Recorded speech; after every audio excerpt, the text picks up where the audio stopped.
Okay, now this is the third case where the b square minus 4ac, the discriminant is less than 0. Hence, we will have a complex roots. So we do the exactly same. Y equals e alpha t. Differentiate that again. Make sure you write down differentiate with respect to t. Alpha e alpha t. Differentiate it again. Alpha square e alpha t. Now, then what you need to do is you need to put this thing here in the equation. So instead of d square y dt, I put this value. 4 is 4. Instead of dy over dt, I'm going to put this value. Alpha e alpha t. 13 is 13 plus 13. What's the y? Y is e alpha t. And that's equal 0. You need to take e alpha t as constant. Common, not constant. You're left with alpha square plus a 4 alpha plus a 13 equals 0. As we already agreed, that e alpha t cannot be equal to 0.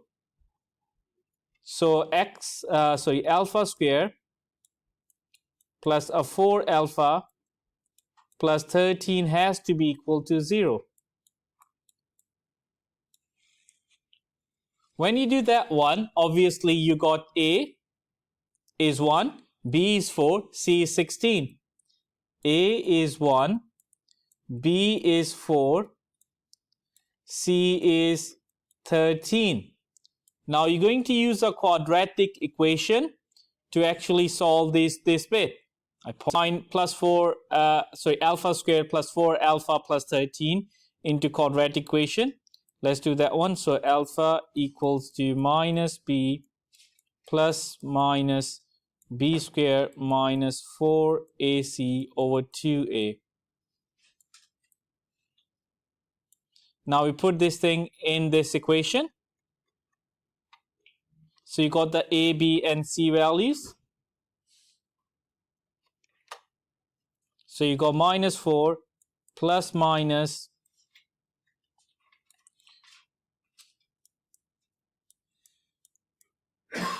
4 square minus 4 times a times 13 over 2 times a.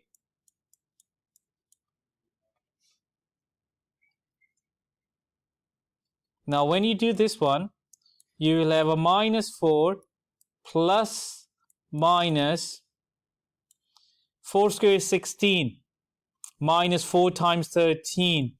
Now that will give you a negative answer. Now that negative answer is going to be like minus 36. So you got minus 36 divided by 2. That's divided by 2. So I'm just going to put no space. So I'm just going to put divided by 2 here. Yeah. Once we got this thing, minus 36, square root of minus 36 is not possible. So what I'm going to do is we are going to go through the complex mode. You can enter the complex mode in your calculator, or you can do this. Alpha equals to minus 4 plus minus root minus 36 over 2. Now if you use a complex mode in the calculator, you will get this answer.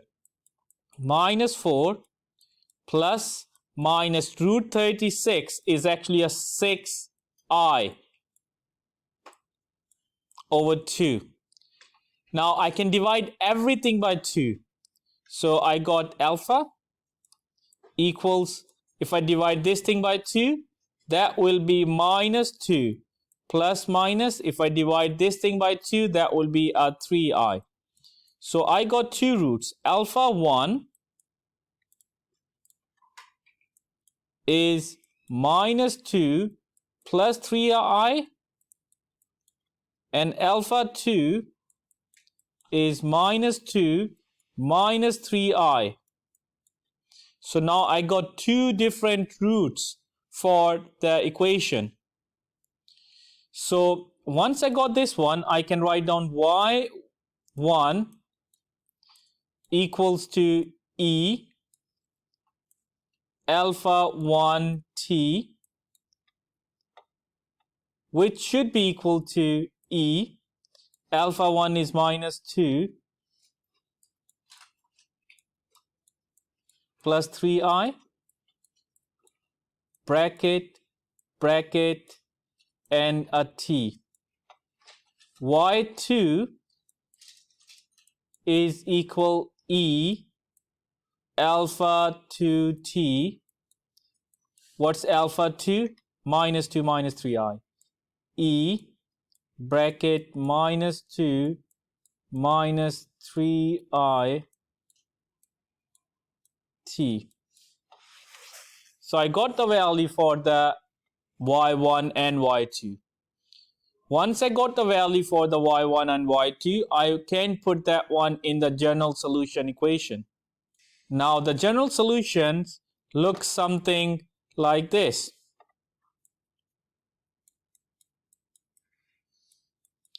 A y1 plus a b y2. What's the a? I don't know. So a as it is. What's the y1? That thing.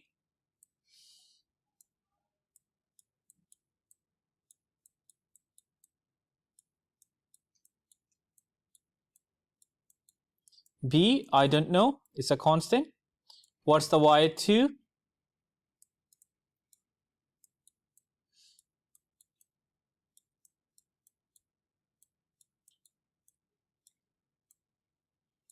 Now I got the values. This is a general equation. But because it is a complex, then there is another solution for that general equation. After we got this thing, we can convert it further into another general solution. Now you see this is minus 2 and there's a t. So you can make it e minus 2t common. And you can call it c cos 3t plus d sine 3t. So this converts into that. And this is going to be your final answer, that one.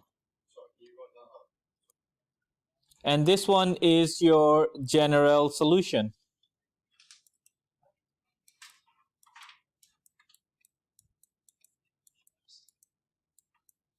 So that's your general solution of the ODE where the roots are complex.